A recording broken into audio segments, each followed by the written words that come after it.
Bagaimana pandangan teori Sudra dapat membantu memahami akulturasi budaya Hindu-Buddha dengan budaya lokal? Penyebaran agama Hindu-Buddha dilakukan oleh penduduk biasa yang menetap di Nusantara. Interaksi mereka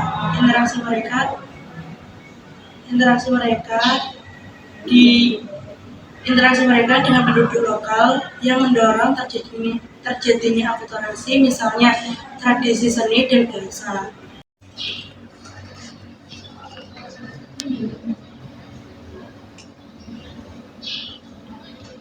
Bagaimana peran perdagangan dalam penyebaran agama Hindu-Buddha di Indonesia? Jelaskan dengan contoh. Perdagangan dari Asia Tenggara membawa agama Hindu Buddha melalui jalur perdagangan maritim. Contohnya di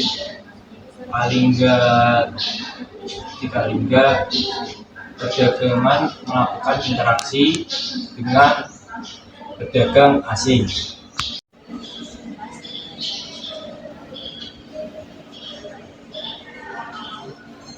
Jelaskan bagaimana proses akulturasi antara budaya lokal dan Hindu-Buddha terlihat dalam seni arsitektur candi di Indonesia. Proses akulturasi terlihat pada bentuk candi seperti candi Borobudur dan candi Prambanan dengan elemen-elemen ajaran Hindu-Buddha seperti relief, cerita Ramayana, dan ajaran Buddha.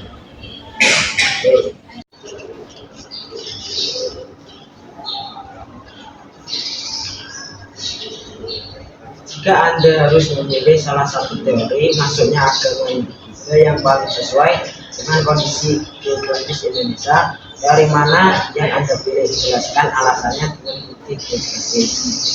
Teori Waisa paling relevan karena Indonesia negara maritim dan jalur perdagangan strategis dan banyak pelabuhan kuno seperti Bagus dan Kalingga yang menjadi pusat interaksi agama dan budaya.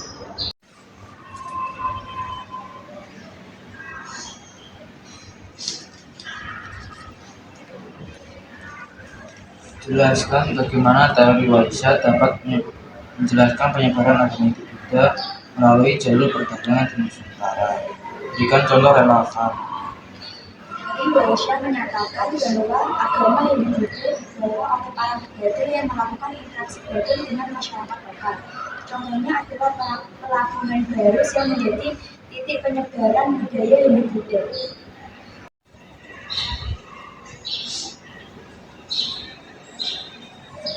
Diskusikan bagaimana teori masuknya agama Hindu-Buddha dapat membantu menjelaskan keunikan budaya lokal di Indonesia seperti upacara keagamaan dan seni arsitektur. Teori Sudra dan Waisa mendukung gagasan bahwa masyarakat lokal mengadaptasi elemen Hindu-Buddha menjadi budaya yang unik seperti punden Brunda yang bertransformasi menjadi candi dan upacara adat dengan unsur Hindu-Buddha. Sedikit ke atas.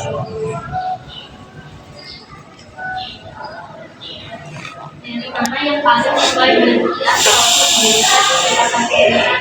Jelaskan dengan contoh. Teori bagaimana lebih sesuai dengan bukti arkeologis seperti prasasti yang menggunakan bahasa Sanskerta dan huruf Pallawa yang hanya dikuasai oleh kaum Brahmana. Contohnya prasasti Yuka di Kutai.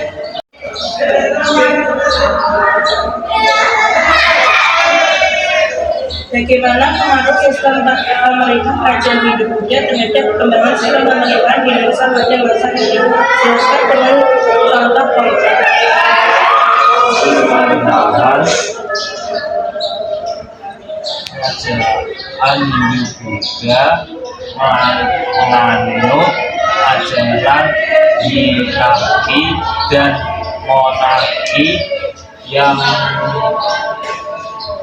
berlapis, adanya raja dan dewanya. Contohnya, sistem administratif kerajaan Hindu Buddha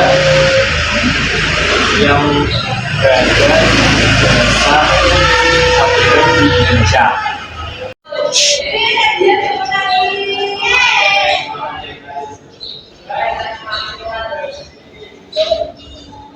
Diskusikan relevansi teori kesatria dengan kerajaan awal Hindu Buddha di Indonesia. Apakah ada bukti yang mendukung teori ini? Kesatria relevan karena para bangsawan yang kalah perang di India mungkin akan mencari wilayah dan akan mendirikan sebuah kerajaan baru di Nusantara.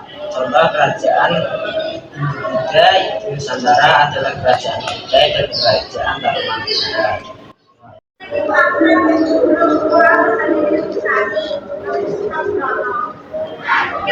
Apa yang membedakan pola penyebaran agama dan Buddha di Indonesia? Bukan alasannya.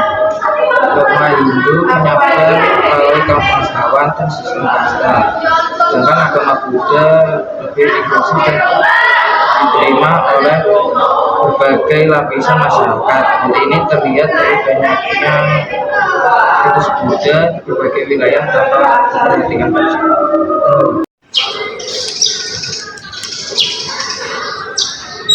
Evaluasilah kelemahan teori Brahmana dibandingkan teori Waisa dalam menjelaskan proses masuknya agama Hindu.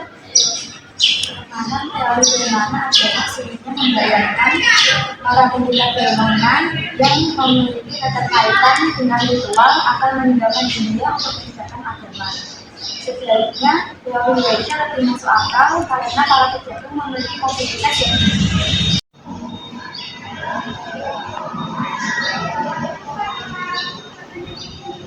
Analitislah perbedaan utama antara teori Brahmana dan teori Ksatria terkait masuknya agama Hindu Buddha di Indonesia. Mana yang lebih logis menurut Anda? Jelaskan alasannya. Teori Brahmana menyatakan bahwa agama Hindu Buddha dibawa oleh para pendeta Brahmana, sementara teori Ksatria menyatakan bahwa agama Hindu Buddha dibawa oleh para prajurit atau bangsawan. Menurut saya teori Brahmana lebih logis karena hanya kaum Brahmana yang berhak mengajarkan agama dalam sistem kasta Hindu.